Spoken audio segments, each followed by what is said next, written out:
Hello, everyone. This is a video overview of how to create a preliminary research Padlet to help you kind of organize things that you're looking at to help you develop a working thesis. So to do this, I need to access Padlet, and probably the easiest way for all of us to do that is to go find the Icebreaker Padlet and click onto that.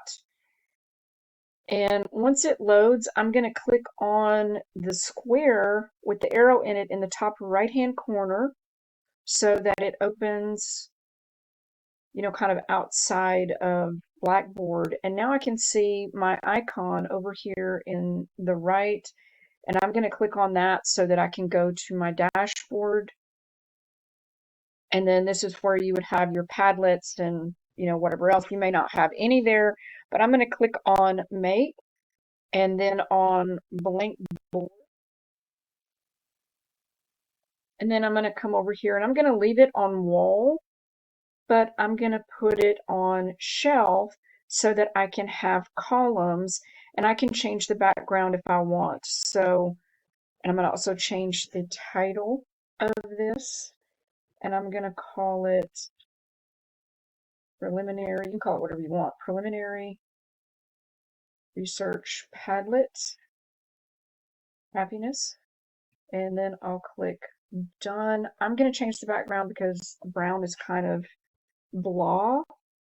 And when you go, I often put a custom one on there, but you can just go. You could choose a blank color. You could choose a gradient, textures and patterns. They have some different ones to choose from. So maybe I'm going to choose the one that looks like a sky. I'm just going to use this one for right now. And I'm going to title each section, and you can mess with it and do what you want, but I'm going to rename the first section. I'm going to put working thesis ideas so that as I am going through the different TED Talks and JSTOR articles and the things that I'm exploring on the internet, just to kind of see what's out there. And again, this is pre-research, kind of pre-vetting some things to get ideas for a working thesis, which will help us later when we have to pick our actual sources for the paper. And then I'm going to create a section for TED Talks to vet. So in the beginning, I'm just going to kind of find a bunch that, kind of look like they're promising, and I'm going to put them in a column here just so I can collect them. And then I'm going to create another column that says TED Talks YouTube links. And the reason why I'm doing this is that when I'm on the TED website, I'm going to collect those here. But if I tried to use Copilot to break those down, it won't work. It has to be the YouTube link. So once you find one that looks promising, you're going to have to do a search and put some keywords in there and put YouTube so that you're getting the YouTube version of that TED Talk. And I'm going to put those YouTube links there so that later when I want to go just vet them one right after the other, then I can click on those. And I'm going to click on a more complete example here to show you what I mean in just a moment. But you get the idea. And so then I would have a column for all the other fishing holes that I'm looking in to get ideas. I'd have one for JSTOR, one for The Atlantic, one for Time, one for The Economist, one for Google Scholar, and whatever else I wanted to look at. Keep in mind that, sometimes you might find it in weird spots. You might find it, on a Reddit thread. You might find an idea. Our whole pre-research and pre-writing that we're doing in week 7 is all aimed at you figuring out what angle you want to explore when it comes to happiness. And that angle has to be something that is subject to discussion and debate. So we won't be writing any scientific, factual, where it's completely factual. There's nothing to argue or discuss. So if you're talking about serotonin in the brain and things like that, and it's just all very clinical, that's not really an argument. That's more like a report. So we're not writing a lab report, we're writing an argument. So this is a good way to keep things organized. And this is for preliminary research.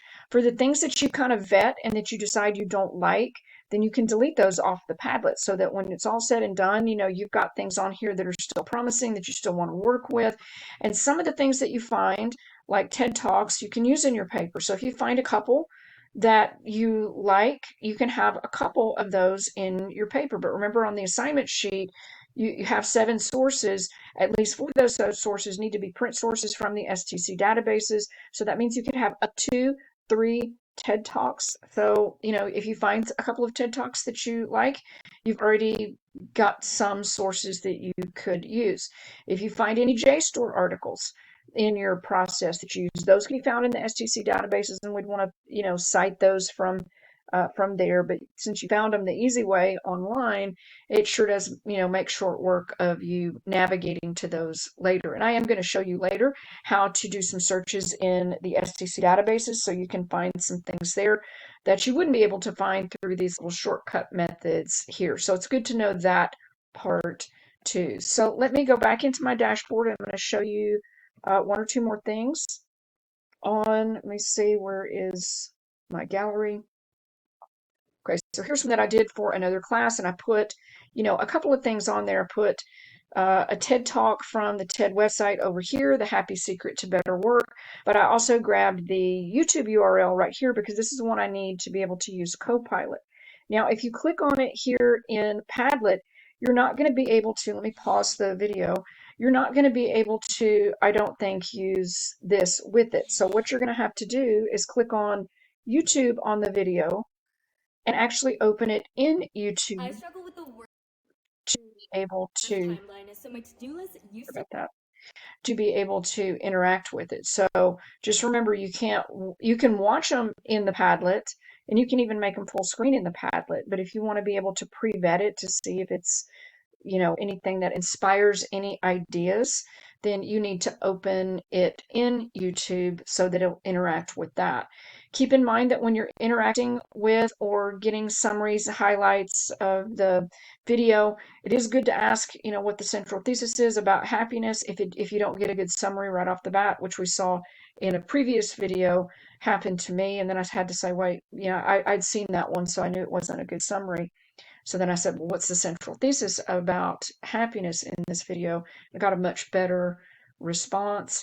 That if you get those responses, you can save those, copy paste those into a Word file if you want to look at the summary or the highlights or whatever, if it's something that is that's useful. So that's it. That's a wrap. I want to encourage you to think about using Padlet as a way to organize your pre-research, and later you can rename that Padlet or whatever and just have your 7 sources that you're for sure going to work with, and that's a nice way to keep them all together if you need to process them and so on. And there's other things you can do with that in terms of like notes in the columns and things like that. All right, that's it. That's a wrap. I'm going to close this out. Y'all have a great day, and I'll talk to you soon.